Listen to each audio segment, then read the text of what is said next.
사무엘하 16장 5절부터 14절까지입니다. 다 같이 읽습니다. 다윗 왕이 바후림의 이름에 거기서 사울의 친족 한 사람이 나오니 게라의 아들이요 이름은 시므이라.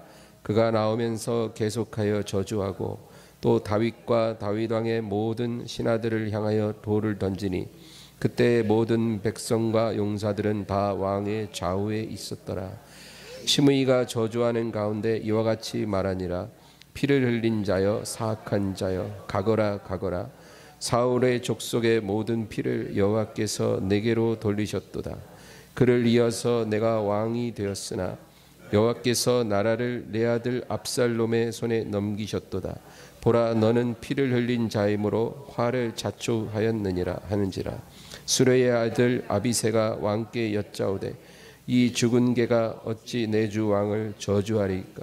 청하건대 내가 건너가서 그의 머리를 베게 하소서 하니 왕이 이르되 수리아의 아들들아, 내가 너희와 무슨 상관이 있느냐? 그가 저주하는 것은 여호와께서 그에게 다윗을 저주하라 하심이니 내가 어찌 그리하겠느냐? 자가 누구겠느냐 하고 또 다윗이 아비새와 모든 신하들에게 이르되 내 몸에서 난 아들도 내 생명을 해하려 하거든 하물며 이 베냐민 사람이랴. 여호와께서 그에게 명령하신 것이니 그가 저주하게 버려두라. 혹시 여호와께서 나의 원통함을 감찰하시리니 오늘 그 저주 때문에 여호와께 선으로 내게 갚아 주시리라 하고 다윗과 그의 추종자들이 길을 갈 때 시므이는 산비탈로 따라가면서 저주하고 그를 향하여 돌을 던지며 먼지를 날리더라. 왕과 그와 함께 있는 백성들이 다 피곤하여 한 곳에 이르러 거기서 쉬니라. 아멘.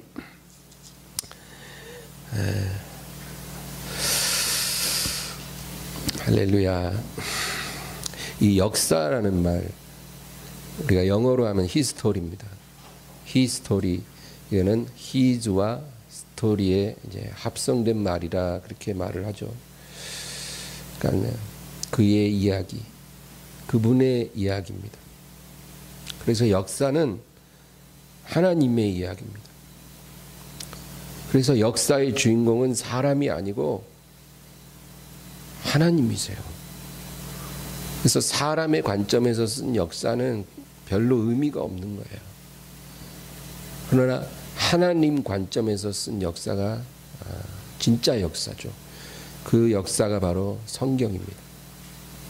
그래서 우리가 성경을 사랑하고 성경을 열심히 읽는 것은 성경 안에는 사람의 역사가 아니라 하나님의 역사, 하나님이 주인공이 되신 진짜 역사가 기록이 되어 있는 거죠. 그래서 성경을 통해서 우리가 하나님의 영광을 보고 또 하나님의 사랑을 보고 하나님의 의로우심을 보는 거예요. 네. 뭐 우리가 다윗에 대해서 알고 싶어서 성경 보는 게 아니고 모세에 대해서 알려고 성경 보는 게 아니라 하나님의 영광, 하나님의 의, 하나님의 은혜를 알려고 우리가 성경을 보는 거예요. 역사의 주인공은 하나님이신 거예요. 그래서 이 성경책에는 처음부터 끝까지 다 기록되어 있어요. 그렇죠? 천지 만물이 어떻게 만들어졌는지, 우연히 만들어진 게 아니고 하나님 말씀으로, 그리고 인류가 어떻게 시작되었고 어떻게 인류가 타락했고 그리고 하나님이 그 인류를 구원하시기 위해서 어떤 일을 행하셨으며 그리고 그 역사의 마지막에는 어떤 일이 일어나게 될 것인가, 그게 다 기록되어 있어요. 네. 우리가 사람이 쓴 역사 보면 그냥 처음과 끝이 안 나와요. 처음에 만물이 어떻게 시작되었는지 모르니까 그냥 역사책 여러분 보시면 갑자기 뭐 황하 문명, 인더스 문명, 메소포타미아 문명 나옵니다. 그 전에 있었던 아담의 이야기, 노아의 이야기 전혀 기록되어 있지 않아요. 모르니까. 그리고 지금까지 역사밖에 몰라요. 앞으로 어떤 일이 일어날지 모르니까. 그러나 하나님의 역사책인 성경을 보면 만물의 시작부터 만물의 끝까지 역사가 어떻게 끝이 날지, 우리가 살고 있는 이 시대 이후에 어떤 일이 일어날지 기록되어 있는 책이 성경책이에요. 그래서 우리가 성경을 사랑하는 것입니다. 그래서 역사는 여러분 끝이 있어요. 이 세상에 시작과 끝이 없는 것은 하나님밖에 없어요. 영원이라는 단어는 하나님에게만 쓴 말이고 모든 건 다 끝이 있어요. 시작이 있고 끝이 있고. 여러분 사람 개인도 끝이 있잖아요.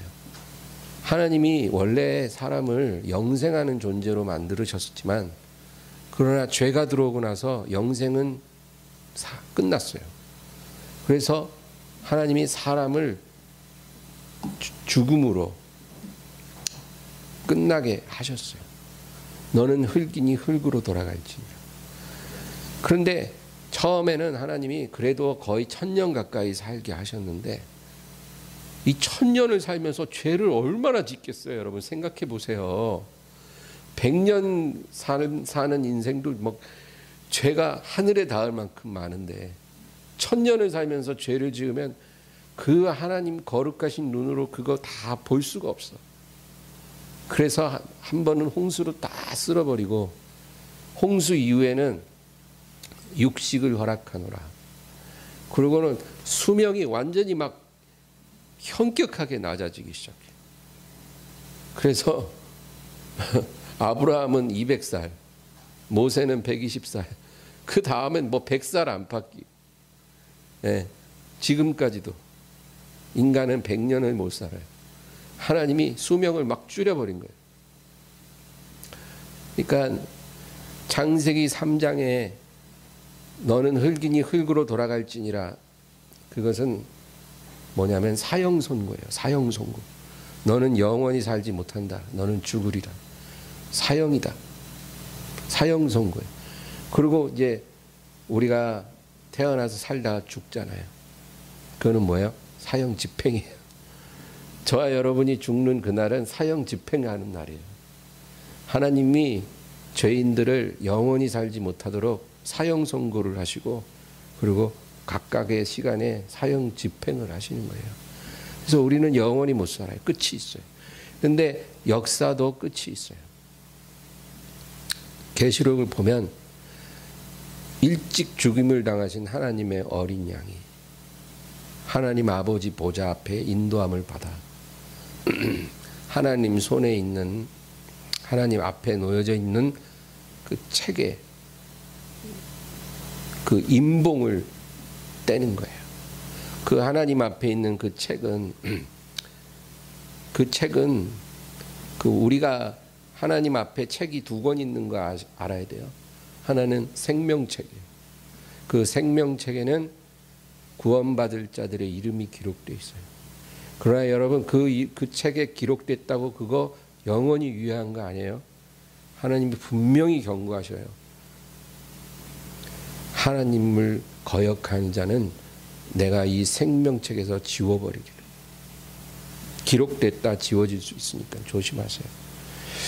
그 생명책이 있고 또 하나는 역사에 관한 책이에요. 그래서 그 책에 7개 임봉이 딱 있는데 그거를 예수님이 딱 오셔서 하나씩 떼는 거예요. 여러분 그게 뭘 의미하는지 아세요? 역사를 종결하실 분은 예수님 한 분밖에 없다, 그 얘기예요. 역사의 종결자는 예수님. 예수님은 말씀이신 하나님인데 하나님이 말씀으로 천지를 지으실 때 예수님이 창조에 동참하셨잖아요. 그러니까 시작도 예수님이고 종결도 예수님이에요. 그래서 마지막 역사를 종결하는 그 책의 임봉을 떼고 그리고 7 나팔을 가진 천사가 나팔을 불고 그리고 7개의 대접을 가진 천사가 그 대접을 부을 때 역사는 끝이 날 거다. 그렇게 기록되어 있는 거예요. 역사도 끝이 있다, 그 얘기입니다. 그리고 성경에는 땅의 일만 기록된 게 아니라 하늘의 일도 기록되어 있어요. 그러니까 놀라운 책이에요. 여러분 어느 역사책을 봐도 하늘의 일까지 기록된 역사책이 어디 있겠어요. 모르는 걸 어떻게 기록하겠어요. 사마천의 사기가 그런 거 적었겠어요. 예? 무슨 헤로도토스나 뭐 이런 유명한 역사가들이 아무리 역사를 기록한들 하늘의 일은 기록할 수가 없잖아요. 근데 성경에는 다 기록되어 있어요. 땅에 어떤 일이 일어나는 그 시간에 하늘에서는 어떤 일이 일어났습니다. 그리고 그 하늘에서 일어난 그 일이 땅의 일에 어떠한 인과관계가 있는지 그런 게 다 기록이 되어 있다. 귀한 책입니다. 그래서 이 세상에 일어나는 일들 우연한 일은 없다. 우연한 일이 없다라는 거죠. 오늘 우리가 읽은 본문도 그 하나의 사실을 우리에게 말해주는 사건이에요. 그래서 이 다윗이 왕이 된 후에 하나님께 범죄를 하고, 그렇죠? 어떤 범죄를 저질렀어요? 우리아를 죽였어요. 여러분 남의 아내를 뺏은 죄보다 그 남편 죽인 죄가 더 커요, 사실. 예. 그 하나님이 뭐라 그래요? 너의 집에 피가 떠나지 아니하리라. 네가 무죄한 피를 흘렸기 때문에 너의 집에 피가 떠나지 아니하리라. 그러니까 밧세바를 빼앗은 죄보다 무죄한 우리아의 피를 흘린 죄, 그게 하나님의 눈을 찌른 죄예요. 그래서 네가 무죄한 죄를 흘렸기 때문에 너의 집에 피가 떠나지 아니하리라. 그렇게 하나님이 말씀하시고 나서 얼마 후에 이제 이런 일들이 일어나는 거예요. 그래서 넷째 아들인 압살롬이 아버지를 배반하고 아버지를 쫓아내고 예루살렘을 차지했어요. 그래서 다윗과 그 따르는 사람들이 피난길에 오르는 거예요. 예, 선조 임금이 피난 가듯이 그렇게 이제 피난을 가는데 여러분 지금 다윗이 피난 가는 상황은 이거는 하나님이 다윗을 징계하시는 거예요. 다윗이 범한 그 죄를 하나님이 벌하시는 거예요.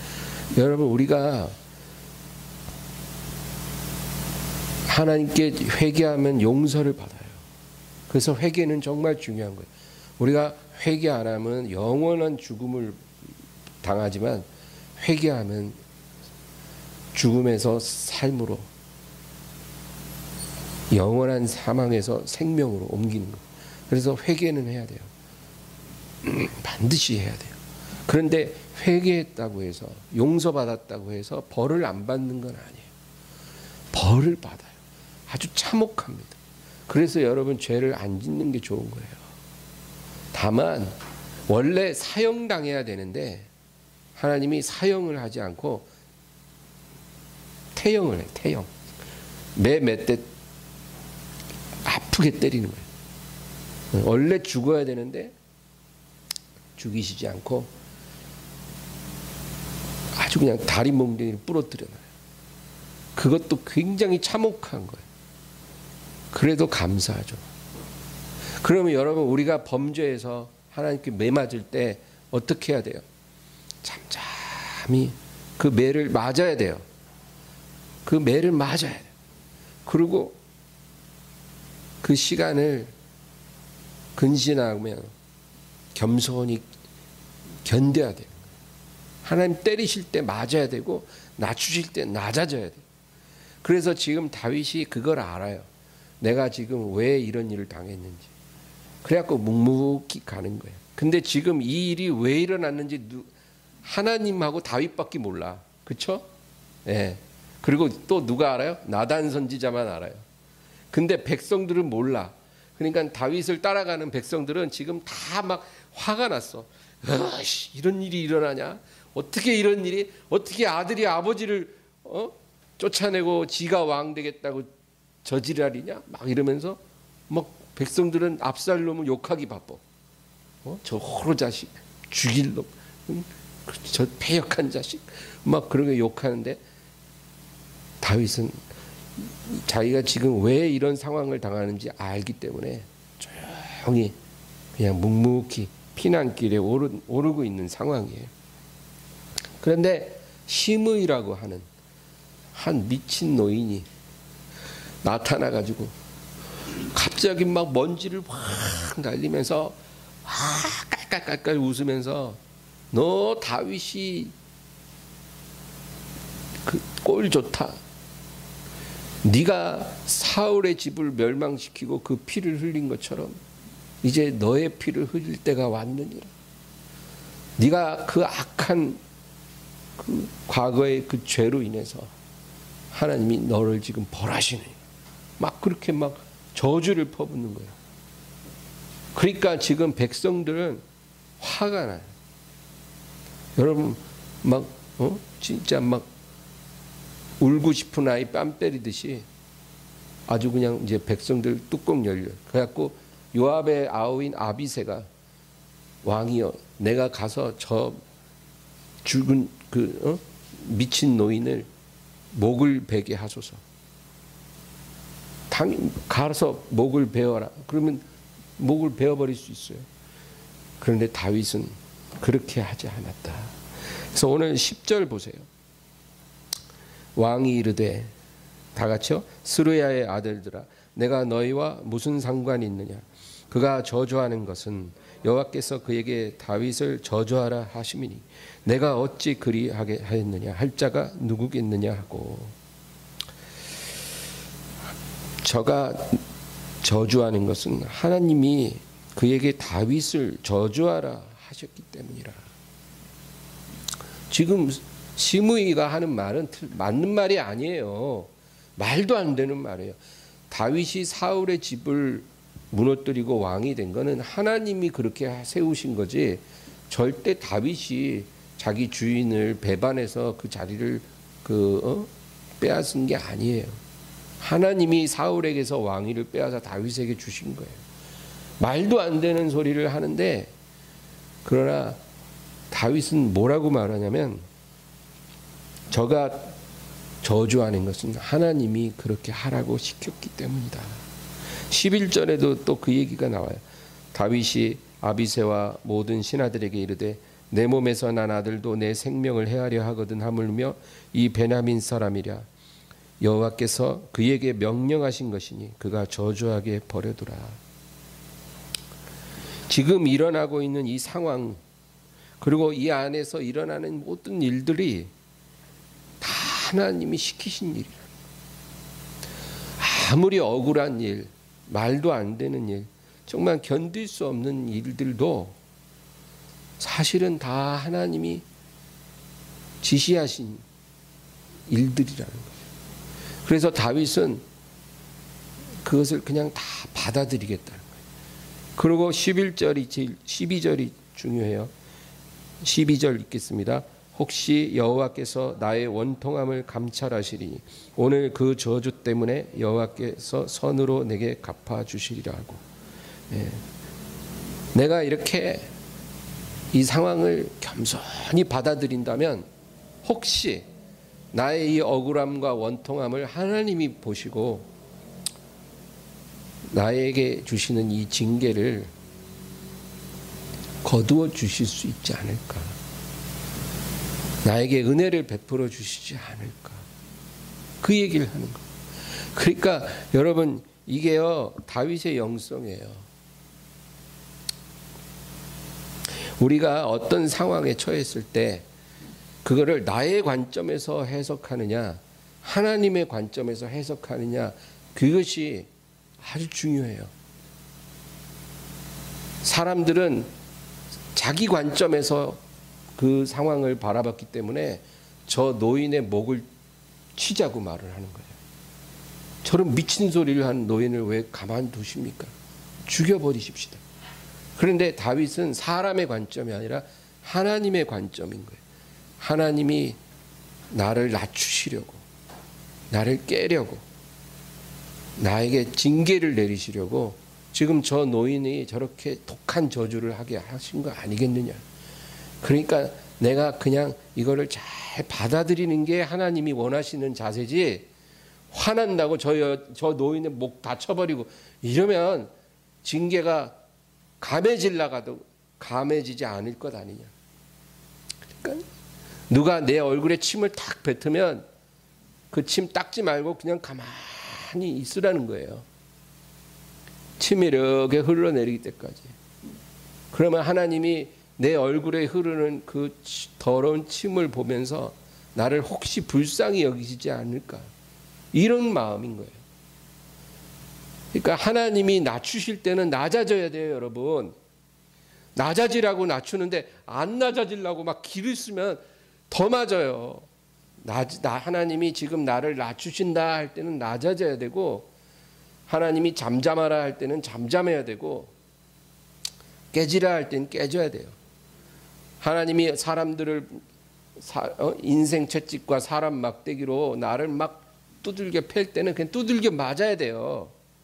뭐 억울하네, 못 살겠네 이런 소리 하지 말고, 그래야 하나님이 우리를 불쌍히 여기고 그 징계를 감해 주신다니까요. 그래서 다윗이 이런 마음을 가졌더라는 거죠. 여러분, 우리 히브리서 10장 한번 찾아보겠습니다. 히브리서 10장 30절에서 35절, 364페이지, 히브리서 10장 30절에서 35절까지 다 같이 읽습니다. 원수 갚는 것이 내게 있으니 내가 갚으리라 하시고, 또 다시 주께서 그의 백성을 심판하리라 말씀하신 것을 우리가 아노니, 살아계신 하나님의 손에 빠져 들어가는 것이 무서울진저. 전날에 너희가 빛을 받은 후에 고난의 큰 싸움을 견디어낸 것을 생각하라. 혹은 비방과 환난으로서 사람에게 구경거리가 되고, 혹은 이런 형편에 있는 자들과 사귀는 자가 되었으니, 너희가 갇힌 자를 동정하고 너희 소유를 빼앗기는 것도 기쁘게 당한 것은 더 낫고 영구한 소유가 있는 줄 알미라. 그러므로 너희 담대함을 버리지 말라. 이것이 큰 상을 얻게 하리라. 아멘. 이 말씀 참 중요한데요. 30절에 원수 갚는 것이 내게 있으니 내가 갚으리라 하시고, 또 다시 주께서 그의 백성을 심판하리라 말씀하신 것을 우리가 안다. 여러분, 우리가 억울한 일, 괴로운 일을 사람들로부터 당하면 그 원수를 하나님이 갚아주셔요. 그러니까 우리가 갚으려고 하지 말라는 거예요. 누가 나한테 막 고통을 주고 아픔을 주고 해코지를 하도 내가 갚으면 안 된다는 거예요. 그거는 하나님이 우리에게 원하는 모습이 아니에요. 하나님이 갚게 하시고, 그리고 뭐라 그래요? 주께서 그의 백성을 심판하리라. 여러분, 하나님이 사랑하는 자녀라고 곱게 다루시지 않아요. 사랑하시는 자녀들은 그 사랑하시기 때문에 하나님이 심판하셔요. 그리고 사정없이 깨버려요. 그래서 31절에 뭐라 그래요? 살아계신 하나님의 손에 빠져 들어가는 것이 무서울진저. 우리가 하나님 손아귀에 빠졌잖아요. 지금 우리 하나님 손을 못 벗어나요. 근데 하나님 손에 딱 잡히면 그게 좋은 것만 아닌 게 무서운 일이라는 거예요. 하나님이 사정없이 빚어버려요. 아주 그냥 진흙을 짓이겨 갖고 원하는 그릇 빚듯이 하나님의 손에서 사정없이 다듬어 주는 거예요. 그러니까 그게 무섭다라는 거예요. 그러니까 하나님의 사랑받는 자녀라고 곱게 다룰 거라고 생각하는 건 천부당 만부당한 오산이에요. 사랑하시는 자녀를 심판하시고 그 손에서 다 깨버리고 다듬어 버리신다는 거예요. 그리고 쭉 이어지는 말이 그 얘기예요. 전날에 너희가 빛을 받은 후에 고난의 큰 싸움을 견딘 것을 생각하라. 하나님의 구원의 빛을 받았는데 평탄한 인생이 아니고 고난의 큰 싸움을 견디었다는 거죠. 혹은 비방과 환난으로서 사람에게 구경거리가 되고 혹은 이런 형편에 있는 자들과 사귀는 자 되었으니, 여러분, 우리가 하나님 사랑을 받으면 세상에 미움받는 건 당연한 거예요.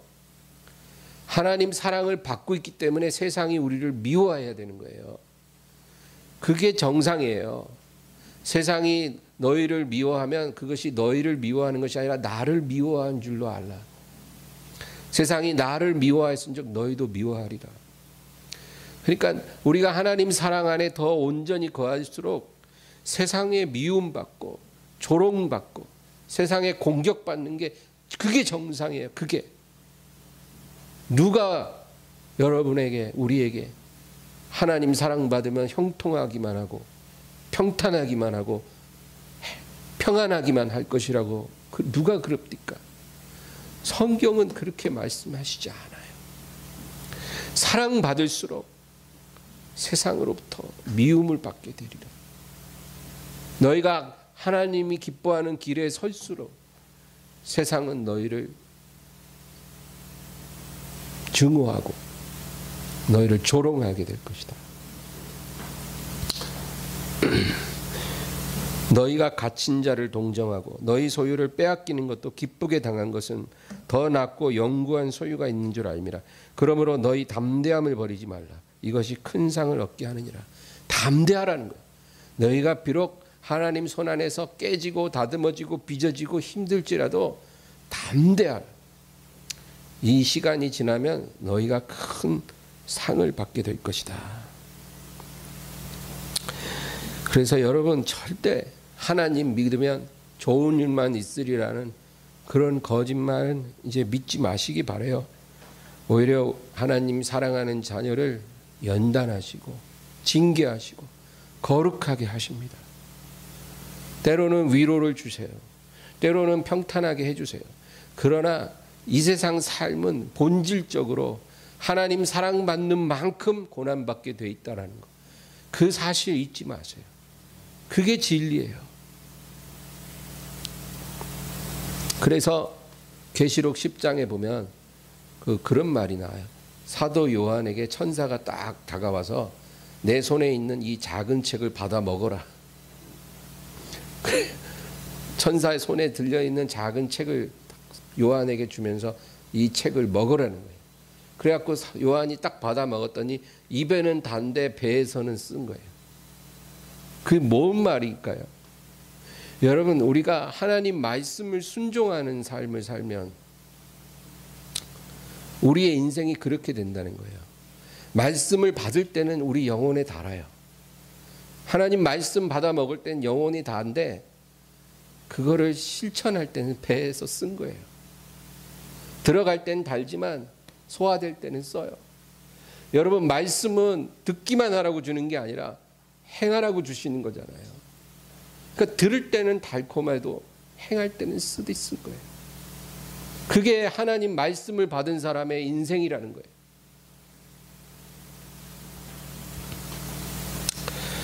그래서 마지막으로 로마서 8장 하나 찾고 마치겠습니다.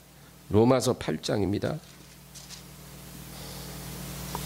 8장 16절 17절 읽습니다. 성령이 친히 우리 영과 더불어 우리가 하나님의 자녀인 것을 증언하시나니 자녀이면 또한 상속자 곧 하나님의 상속자요 그리스도와 함께한 상속자니 우리가 그와 함께 영광을 받기 위하여 고난도 함께 받아야 할 것이니라. 아멘.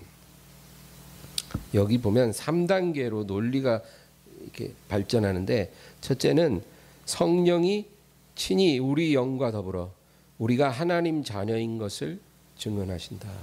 우리가 하나님 자녀라는 거예요. 여러분, 우리가 하나님 자녀인 걸 믿으세요? 네. 그 전절에 보면 우리가 아빠, 아버지라고 하나님을 부른다는 거죠. 이 아빠라는 단어는 만국 공통이에요. 전 세계 어느 나라 민족을 가도 언어가 다르라도 아빠라는 말은 똑같아요. 어느 나라나 아빠라는 단어는 아버지를 의미하는 말이에요. 희한하죠? 언어가 달라도 아빠라는 말은 동일한 뜻을 갖고 있어요. 그러니까 아기가 딱 태어나서 아빠 이러잖아. 애기도 태어나면 아빠 부른다니까요. 우리가 다 하나님 자녀예요. 그런데 우리가 하나님 자녀면 또한 상속자요. 그렇죠? 자녀면 상속자인 거예요. 예. 그래서 제가 지금 저한테 그런 소리 하는 분들 없지만 한 10여 년 전만 해도 제가 사역하면 교구 권사님들이 아이고 이뻐라, 아들 삼고 싶어라 저한테. 그러면 제가 권사님 저한테 유산 나눠주세요. 그러면 아무 소리 안 하시더라고요. 유산을 안 줄 거면서 자식이래. 농담이고 어쨌든 자녀면 당연히 상속자예요. 부모가 유산을 누구한테 줘요? 자식한테 주죠. 10원이든 100원이든 부모가 가진 것 자식한테 주잖아요. 우리가 하나님 자녀면 하나님의 상속자요. 그리고 그리스도와 함께한 상속자라. 그렇게 말해요.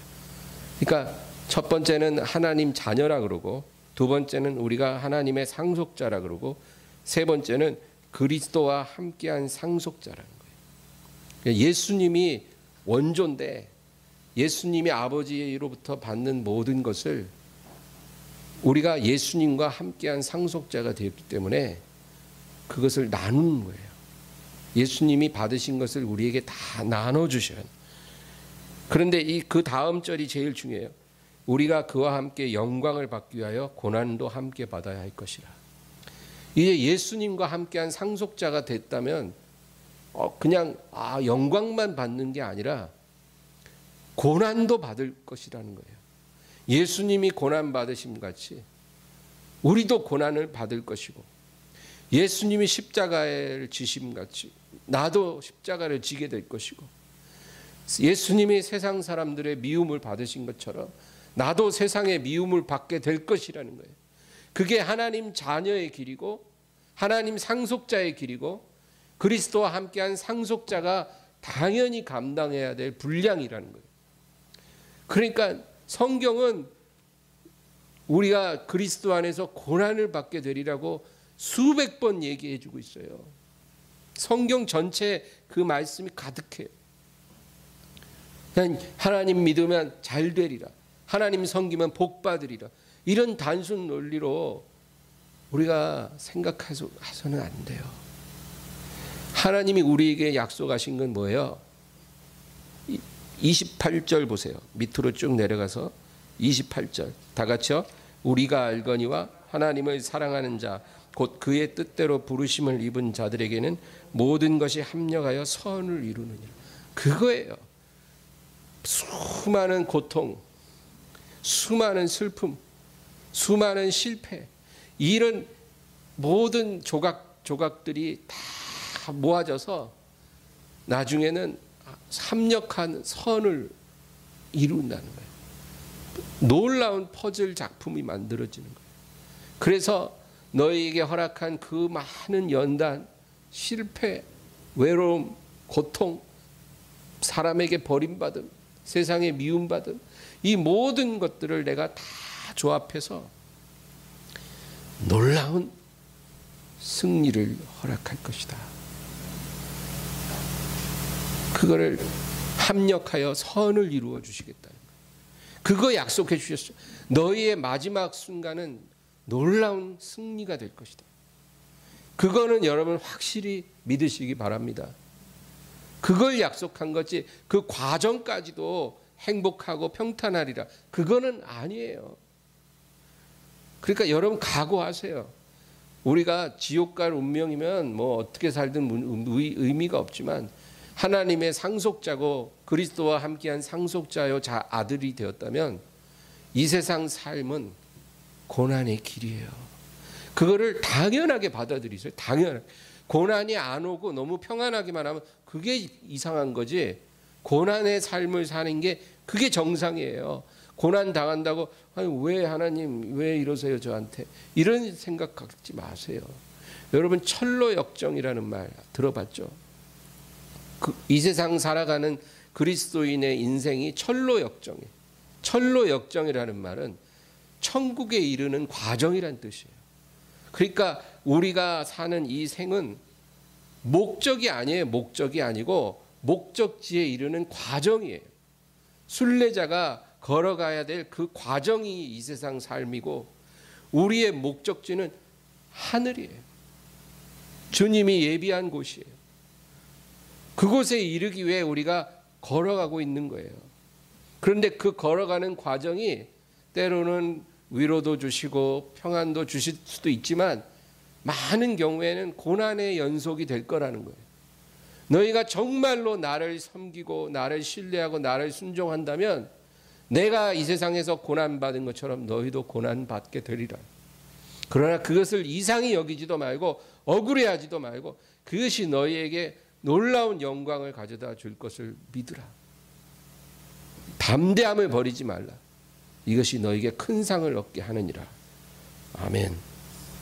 그래서 이 로마서도 보면 이 8장 맨 마지막 부분에 보세요. 35절에서 39절까지만 읽겠습니다. 35절에서 39절이요.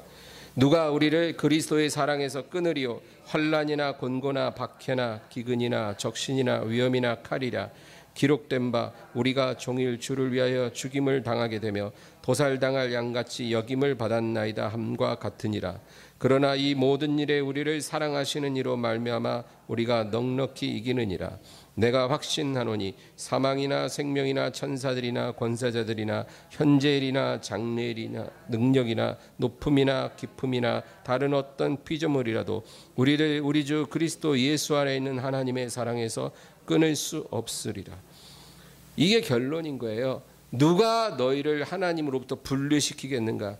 너희가 비록 이 세상 철로 역정에 어마어마한 시련을 겪게 되겠지만 아무도 하나님과 너희를 분리시킬 자가 없다. 그리고 하나님이 그 고난의 불구덩이 속에서라도 너희를 그 사랑으로 붙들어 주실 거다. 그 얘기예요. 37절에 이 모든 일에 우리를 사랑하시는 이로 말미암아 우리가 넉넉히 이기느니라. 여러분, 나의 사랑으로 우리가 이기는 게 아니에요. 하나님 사랑으로 이기는 거예요. 내가 붙들어서 승리하는 게 아니라 하나님이 붙잡아 주셔서 승리한다. 그 얘기예요. 우리를 사랑하시는 이로 말미암아 넉넉히 이길 거다는 거예요. 여러분, 하나님 우리를 버리지 않을 거라는 거예요. 그러니까 어떤 상황이 와도 놀라지도 말고 낙심하지도 말고 슬퍼하지 마세요. 승리하게 됩니다. 그리고 주님이 오실 때 우리는 다 보상을 받게 될 것입니다. 이 믿음으로 살기를 주의 이름으로 축원합니다. 우리 말씀 생각하면서 간절히 기도하겠습니다. 주여, 주여, 주여.